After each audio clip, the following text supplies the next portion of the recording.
Míralo ahora mismo en el proyecto Front News. Infierno en Pokrovsk. El enemigo asalta la ciudad. Putin dio la orden de capturar Pokrovsk antes del 15 de diciembre. Las Fuerzas Armadas de Ucrania reciben al enemigo con dureza.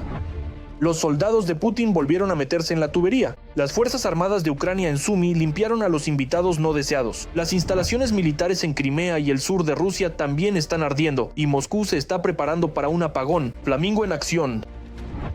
Mira ahora mismo imágenes impactantes, intensas y abrasadoras desde el frente de batalla.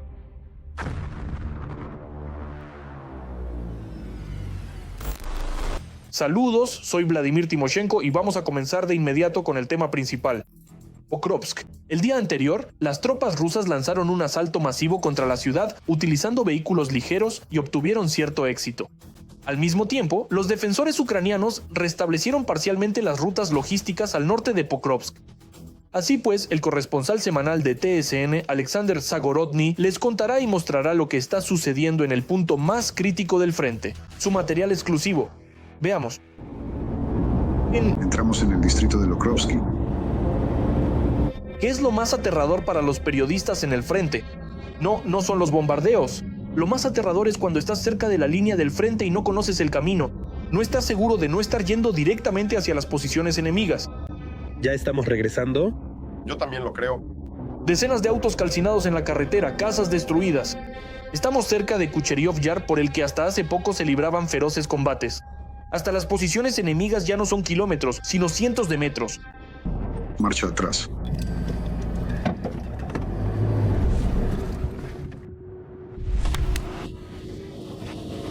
El encuentro con estos combatientes de la legendaria 25ª Brigada Aerotransportada Sicheslavska fue sincero.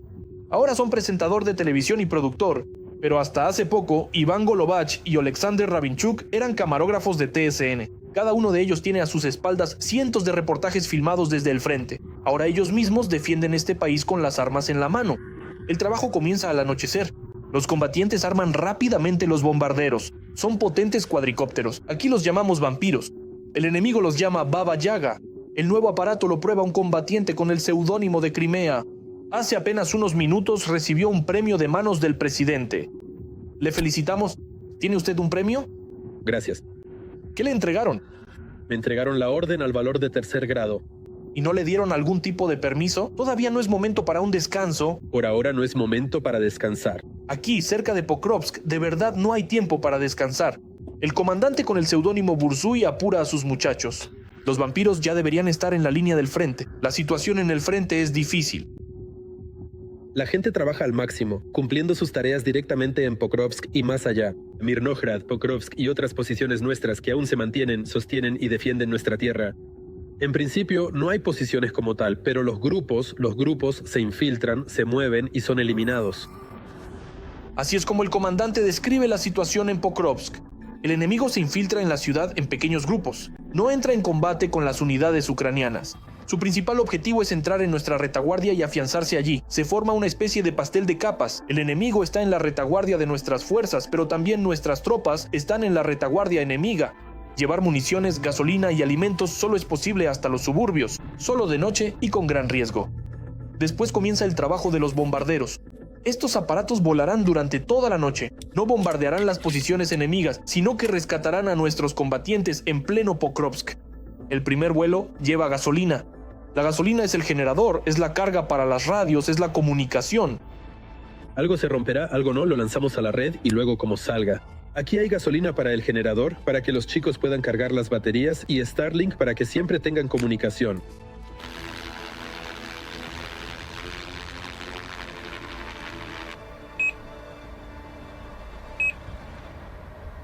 El enemigo sabe aproximadamente dónde están nuestras posiciones y constantemente enciende los inhibidores.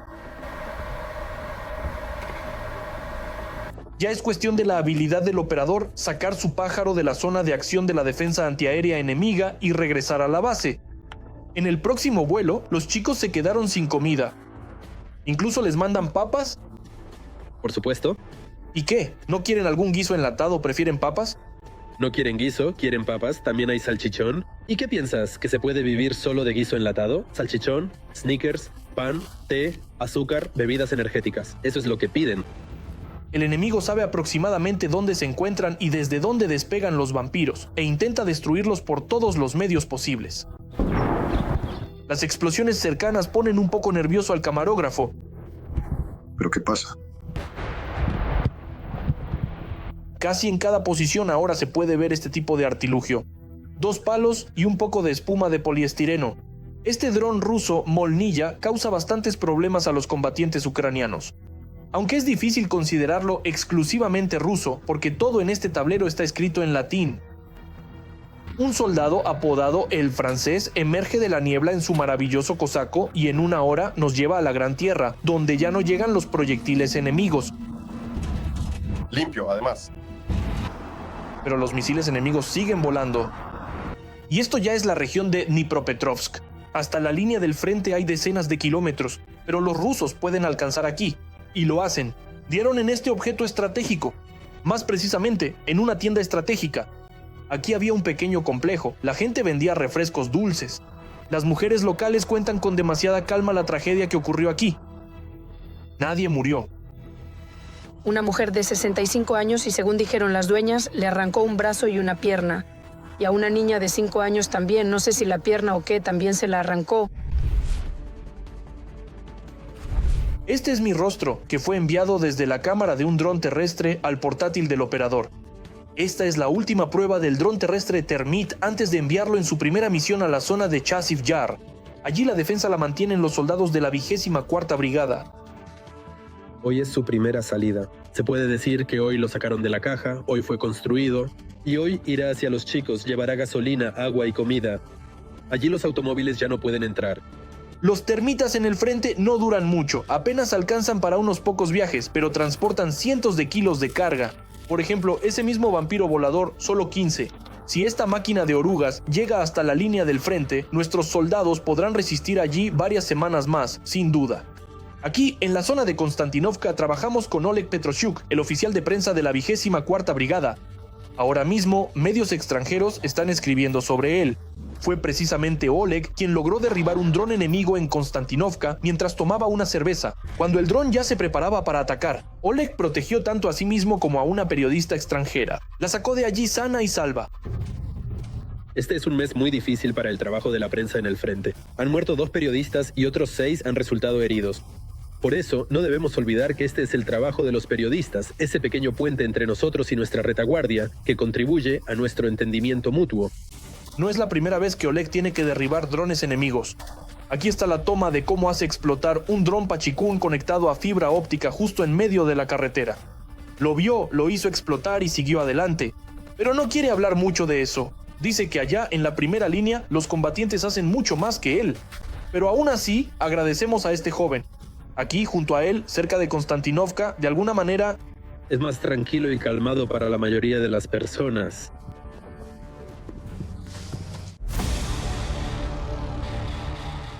Y ahora analicemos la situación operativa en el tan sufrido sector de Kupiansk del frente, enemigo Zvere y Tetun. En la dirección de Kupiansk, desde el comienzo del día, los agresores intentaron avanzar 8 veces sobre las posiciones de nuestros defensores en las zonas de Novoosinoe, Petropavlivka, Pischanove y Hlushkivka. Un enfrentamiento sigue en curso hasta ahora. Y ahora, otro tema de suma importancia. El enemigo volvió a bombardear brutalmente Kiev y la región. Pero ahora, la respuesta a los intentos de Putin de sumergir a Ucrania en la oscuridad ya se ha sentido no solo en Belgorod y Voronezh, sino también en la región de Moscú. Allí experimentaron en carne propia el significado del concepto de apagón. La corresponsal de KTSN en Delhi, Oksana Rodionova, ha reunido todas las piezas de nuestros ataques contra la Federación Rusa y hay una clara certeza. Las Fuerzas Armadas de Ucrania se están acercando a desconectar de la electricidad, incluso a Moscú. Aquí están los detalles.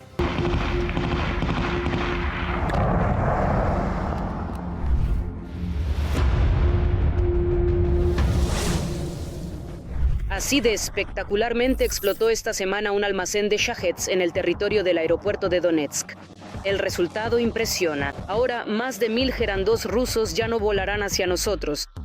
Con misiles y drones, nuestros defensores destruyeron también 1500 juegos de explosivos para estos UAV, así como infraestructura camuflada. Allí se estaban instalando precisamente bases para los operadores que controlan los Shaheds y lo hacen a distancia. Antes, esa distancia era de aproximadamente 50 a 70 kilómetros el año pasado, pero ahora esa distancia está aumentando constantemente de manera inequívoca. Sobre la instalación por parte de los rusos de almacenes cerrados y puntos de control manual para los aeropuertos se supo ya en verano. Desde entonces, la inteligencia fue armando el rompecabezas pieza por pieza para lograr un golpe perfecto. En este tipo de operaciones ayudan mucho los partisanos, el ATSH y la cinta amarilla. Son miembros de la resistencia clandestina que actúan en los territorios ocupados. Es un movimiento de resistencia en el territorio del Estado agresor. A propósito, en la cuenta de este último hay una decena de locomotoras incendiadas. Y no solo eso. También se trata de obtener cierta información, rastrear algunos aspectos relacionados con los movimientos del enemigo, los lugares de su despliegue, incendiar líneas eléctricas que abastecen a los objetos militares del enemigo y otras operaciones en las que participan que no permiten al enemigo sentirse seguro. No se sabe con certeza si los partisanos están relacionados con la caída del helicóptero ruso en Dagestán. Los propagandistas informaron sobre turistas a bordo. En realidad, en este accidente aéreo murieron empleados de la planta electromecánica de Krasnoyarsk, donde, en particular, se fabrican soportes para el lanzamiento de misiles de crucero y la descarga de municiones desde aviones.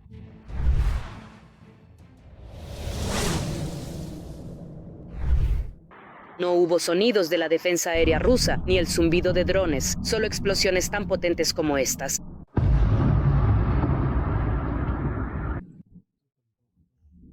Así funcionó el armamento reactivo ucraniano contra la central termoeléctrica más grande de la región de Oriol.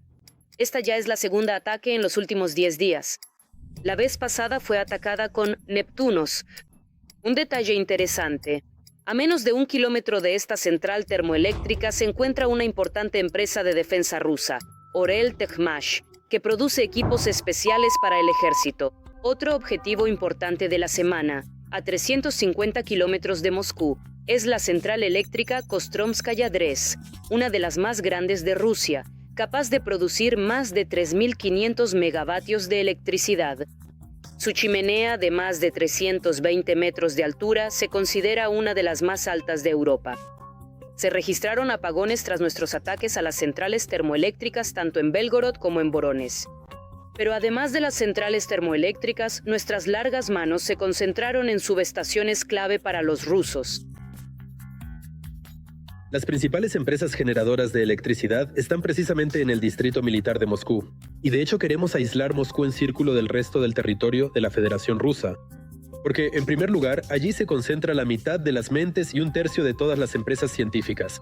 Por eso, dejar sin energía precisamente estos sectores es una de nuestras prioridades más importantes. Ya hemos atacado por segunda vez la terminal de carga del puerto de Tuapse en la región de Krasnodar. Es aquí donde se carga de petróleo la flota en la sombra de Putin. Atacamos tanto el oleoducto como los petroleros. 4 se incendiaron, 2 de los cuales estaban completamente llenos de petróleo. Los drones destruyeron un pequeño barco llamado Nord. El muelle y el oleoducto también resultaron dañados. En total, desde el inicio de la guerra, nuestros defensores han realizado 1,5 centenar de potentes ataques contra instalaciones petroleras y de gas rusas. Atacamos en masa como una nube, drones señuelo, UAVs de largo alcance, drones, misiles, Neptuno con Flamingo. Así es más efectivo. Así hay más posibilidades de romper la extendida defensa antiaérea rusa que estamos eliminando sistemáticamente. Hay 2 puntos de concentración. Uno es el frente del sistema de defensa antiaérea, no dejar pasar nada más allá de esa línea. El segundo es Moscú. La defensa escalonada de los rusos ya se ha debilitado mucho. Por lo tanto, todas estas pruebas de los Yars, las conversaciones sobre los petreles con Oreshnik, ya no tienen ningún efecto en el mundo. Esto enfurece a los propios rusos, que ven victorias míticas en la televisión y un convincente espectáculo de fuego protagonizado por los feroces polacos y castores ucranianos en la ventana.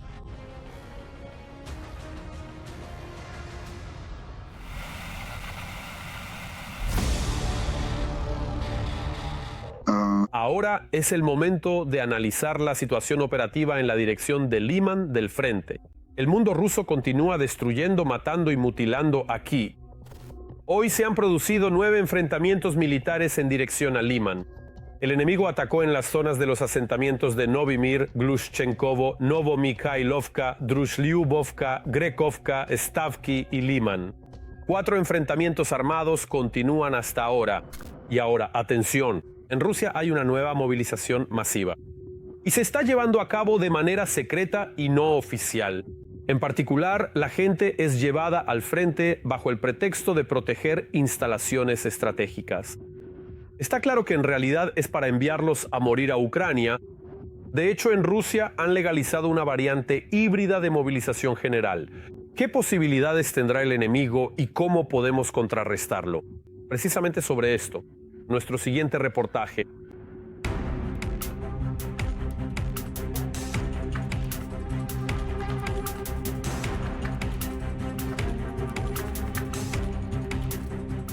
En Pokrovsk, las Fuerzas Armadas de Ucrania están eliminando a una enorme cantidad de ocupantes, y en Rodinsk, un punto clave que desde el este sostiene toda la aglomeración de Pokrovsk o Mirnorad, los tanquistas ucranianos han reducido a escombros a los invasores rusos. Informes similares desde el punto más caliente del Donbass, Pokrovsk, se escuchan literalmente a diario. Octubre ya se ha convertido para el grupo ruso en el mes más sangriento de toda la guerra. Sin embargo, noviembre, al parecer, batirá incluso ese récord. El resultado de los colosales esfuerzos de las fuerzas de defensa han sido las bajas récord de la Federación Rusa y, como consecuencia, una nueva movilización, por ahora encubierta. Bajo este término se deben entender varias cosas. El reclutamiento de soldados de servicio obligatorio para contratos, así como la incorporación de reservistas para la protección de objetos importantes, que los rusos han anunciado en muchas regiones. Esto es un indicio de que el flujo actual de contratistas en Rusia ha disminuido. El reclutamiento de extranjeros tampoco compensa las pérdidas en combate. En el centro ucraniano, para contrarrestar la desinformación, afirman que precisamente Pokrovsk se ha convertido en el lugar de pérdidas increíbles para los rusos. Según los informes del comandante en jefe Oleksandr Syrskyi, en el intento de ocupar esta ciudad ya han muerto más de 30.000 ocupantes, y su número crece cada día. El hecho de que Pokrovsk se haya convertido en otra picadora de carne para los ocupantes rusos es un hecho. Y en general nadie lo oculta que la concepción, no la estrategia de las fuerzas de defensa de Ucrania es reducir al máximo el potencial ofensivo del enemigo, infligirle el mayor daño posible para que no tenga fuerzas suficientes para continuar y ampliar su ofensiva, para que estas infiltraciones no se conviertan en rupturas de nuestra defensa. En el Kremlin decidieron resolver el problema, como siempre, con engaños. Oficialmente no declaran la movilización, pero en la práctica están reclutando literalmente a todos los que puedan atrapar las fuerzas de seguridad y el ejército. ¿Con qué se caracteriza este reclutamiento? Con redadas infernales, ignorando todos los aplazamientos, todos los documentos justificativos, absolutamente cualquier cosa. Y redadas infernales no solo en Moscú, sino ahora también en las regiones. Ya están apareciendo informes sobre redadas en Kazán y en Khabarovsk. Esto es alarmante, es malo, porque una cosa son las redadas en Moscú y Majachkalá, y otra muy distinta son las redadas en ciudades de más de 1 millón de habitantes. Esto significa que ahora simplemente van a cubrir todo el territorio como puedan, con policías que atraparán a todos los hombres en edad de reclutamiento donde sea. Al mismo tiempo, la regla que funcionaba antes de que los reclutas no luchan en el frente quedó en el pasado. Ahora el reclutamiento anunciado durante todo el año le da al ejército un flujo constante de personas, principalmente para la contratación. Por cierto, en todas partes de manera forzada. Esto es la firma de contratos bajo presión, digamos, emocional. Cuando llaman a los reclutas, ellos terminan en los cuarteles. Y allí todavía existe mucho la dedovshchina en el ejército ruso. Aquí ya hemos olvidado lo que es eso. Así que se puede presionar a este recluta y de esa manera obligarlo a firmar un contrato. Y entonces ya no es un recluta, sino un contratado. Y a los contratados, como se sabe, según las leyes rusas, se les puede enviar a el frente directamente. Los defensores de los derechos humanos rusos cuentan que los métodos en la Federación Rusa no han cambiado. pero la escala de este tipo de firmas de contratos ha crecido considerablemente. Si antes eran iniciativas locales, ahora la orden ha sido dada desde arriba. Retener por la fuerza en el ejército al mayor número posible de personas. Esta movilización encubierta continúa, no es que esté comenzando. Repito, nunca se detuvo. Está en marcha desde el otoño de 2022, simplemente ahora ha tomado una nueva forma. Otro método ideado por la maquinaria militar rusa es convocar a reservistas para la protección de instalaciones estratégicas. El esquema está diseñado para enviar gradualmente al frente a todos los que alguna vez estuvieron relacionados con el ejército. Para empezar, estos reservistas reemplazarán a los convoyes actuales, cuyo destino ya está decidido. De este modo, el Estado puede tomar a los contratistas que ahora están en la región N, enviarlos al frente y, en su lugar, enviar regularmente a los reservistas alternándolos. 2 meses, 2 meses, 2 meses. Es decir, los entrenamientos que van a realizar para los reservistas, precisamente para la protección de estos. Y después de varias rotaciones, al frente irán esos mismos reservistas a quienes, si da tiempo, se les hará un entrenamiento militar de campo. Si las pérdidas de la Federación Rusa no disminuyen, la instrucción se dará directamente en el autobús camino a la guerra. Putin necesita un suministro ininterrumpido de carne de cañón. El enemigo ha lanzado en Pokrovsk literalmente todo lo que tiene, pero sigue sufriendo allí pérdidas tan devastadoras que ni siquiera la superioridad numérica, en algunos sectores, hasta 20 veces, le permite tomar el control de esta ciudad.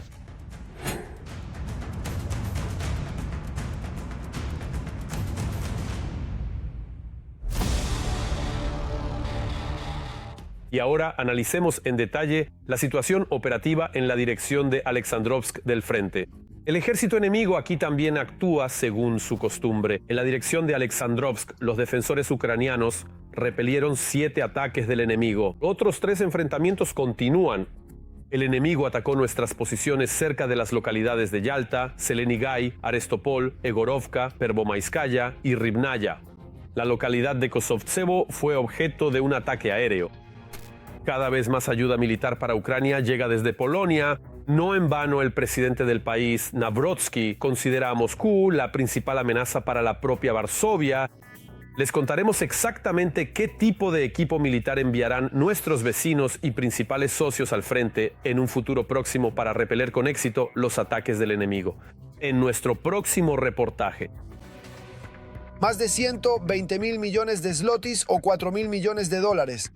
Polonia ha gastado esta impresionante suma en ayuda a Ucrania desde el inicio de la invasión a gran escala. Se trata tanto de apoyo humanitario como militar.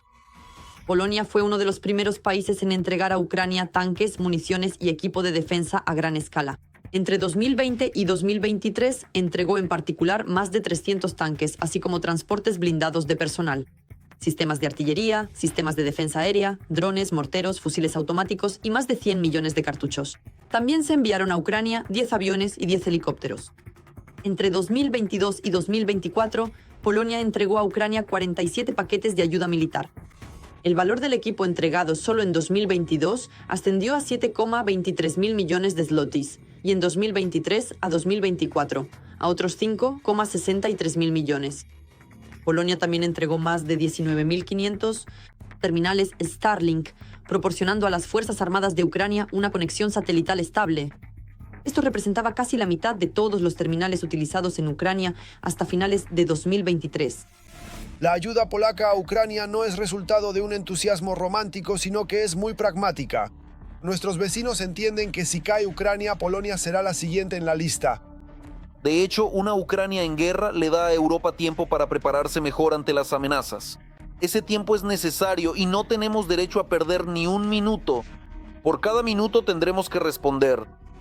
Varsovia entregó a Kiev 318 tanques. Entre ellos se encuentran los T-72 modernizados, M1R, PT-91 y Leopard 2. Esto es más de lo que ha entregado cualquier otro país.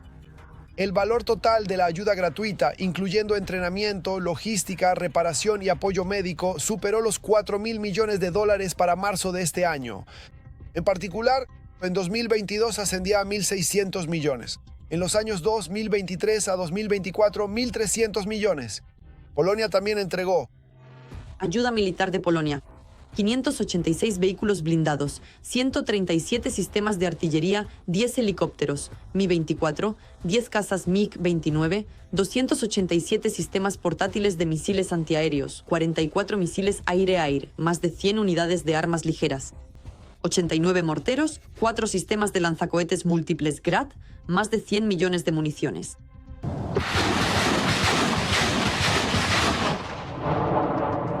Además de la ayuda gratuita, solo en los años 2022 a 2023, Ucrania compró armamento en Polonia por más de 2.200 millones de euros. El mayor contrato fue el acuerdo por 54 obuses autopropulsados Krab. De ellos, 36 ya han sido entregados. Los países están estableciendo la producción conjunta de armamento y equipos. Las partes acordaron la producción conjunta de municiones de tanque de 125 milímetros. También está previsto producir conjuntamente otros armamentos y equipos militares, incluyendo la instalación de fábricas de empresas polacas en Ucrania.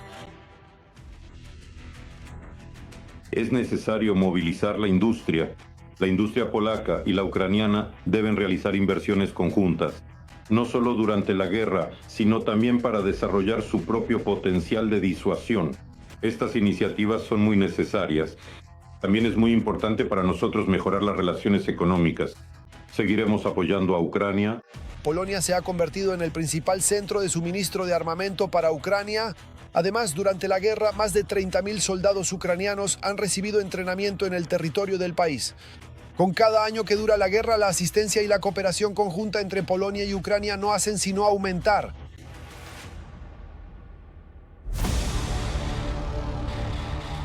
Bien. Bueno, ahora pasemos a las direcciones de Guliái-Polie y Orekhovskoye del frente. La sangrienta orgía del ejército enemigo continúa aquí. En la dirección de Guliái-Polie, el enemigo atacó 3 veces las posiciones de las fuerzas de defensa en las zonas de los asentamientos de Yablokovo, Solotkoye y Belogorya. El asentamiento de Ternobataya fue atacado por bombardeos aéreos con bombas guiadas. En la dirección de Orejov, el agresor llevó a cabo 9 ataques en las zonas de Malaya, Tokmachka, Stepovoye, Shcherbaki, Malye Shcherbaki, Primorskoye, Stepnogorsk y Plavny. Además, el enemigo realizó un ataque aéreo en la zona del asentamiento Novodanilovka.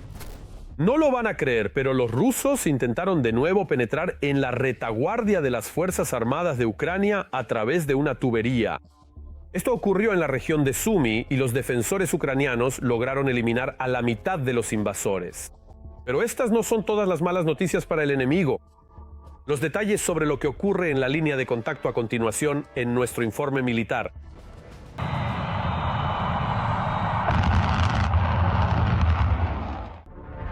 Las fuerzas de defensa de Ucrania atacaron una central termoeléctrica en Orel, Rusia. Se informa que en el ataque se utilizaron misiles ucranianos Flamingo. Los ataques en territorio de la Federación Rusa, principalmente se trata de ataques en la parte profunda del territorio ruso a una distancia de más de 300 kilómetros. Estos son exclusivamente medios de ataque ucranianos. Se trata tanto de drones de ataque tipo Bover como, respectivamente, de medios aeroballísticos de ataque, ya sea el Neptune de largo alcance o, respectivamente, el Flamingo. Además de los misiles, los drones también atacaron objetivos estratégicos rusos y las Fuerzas Armadas de la Federación Rusa decidieron derribarlos directamente sobre zonas residenciales. No se habla de control ruso sobre la ciudad de Pokrovsk ni de un cerco operativo del Grupo de las Fuerzas de Defensa de Ucrania. Así lo declaró el comandante en jefe de las Fuerzas Armadas de Ucrania, Syrskyi. Según los propios ocupantes, las Fuerzas de Defensa de Ucrania han logrado éxitos tácticos. En la dirección de Pokrovsk, en particular en la zona de Shahove, las fuerzas de defensa de Ucrania lograron mejorar significativamente su posición táctica, así como en la zona de Rodinske. En la llamada dirección de Dobropilya, los ocupantes se ven obligados a reconocer el carácter exitoso de las contraofensivas de las fuerzas de defensa de Ucrania, cuyo objetivo es impedir la expansión de la zona de presencia en los lugares del llamado avance en la defensa ucraniana. En estas imágenes, los defensores ucranianos realizaron un ataque de fuego y limpiaron las posiciones enemigas en el Donbass. La misma situación esperaba a los invasores rusos en Kupiansk. Pero en la región de Sumy, los ocupantes intentaron entrar por la retaguardia de las Fuerzas Armadas de Ucrania, pero como resultado, la mitad de ellos fue eliminada de inmediato. El resto decidió retirarse y reunirse con otras unidades. La propaganda rusa llama a destruir Kiev, Kharkov, Dnipro y otras ciudades ucranianas. Al mismo tiempo, advierto de antemano, no entienden lo que están haciendo. El Frente Social de Liberación, FSL, busca una guerra importante y se prepara para iniciarla en Europa en 2029 o 2030, dijo el presidente ucraniano Volodymyr Zelensky. No se puede descartar la posibilidad de implementar el llamado corredor de Suwalki, es decir, crear un corredor terrestre que conecte ambos según lo planeado.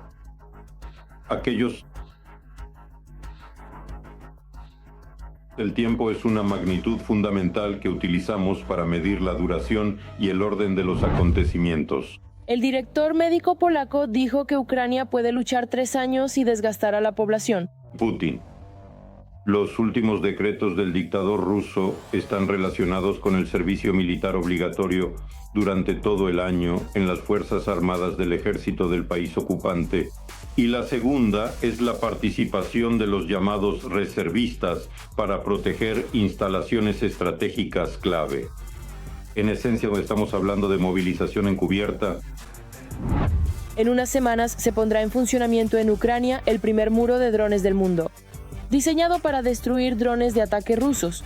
Según uno de los fundadores de la empresa desarrolladora, el sistema ya ha sido enviado a nuestro país.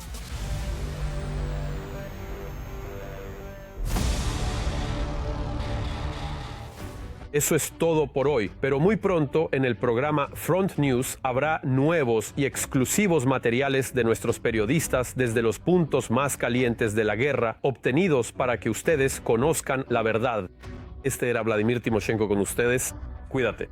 Y tus seres queridos.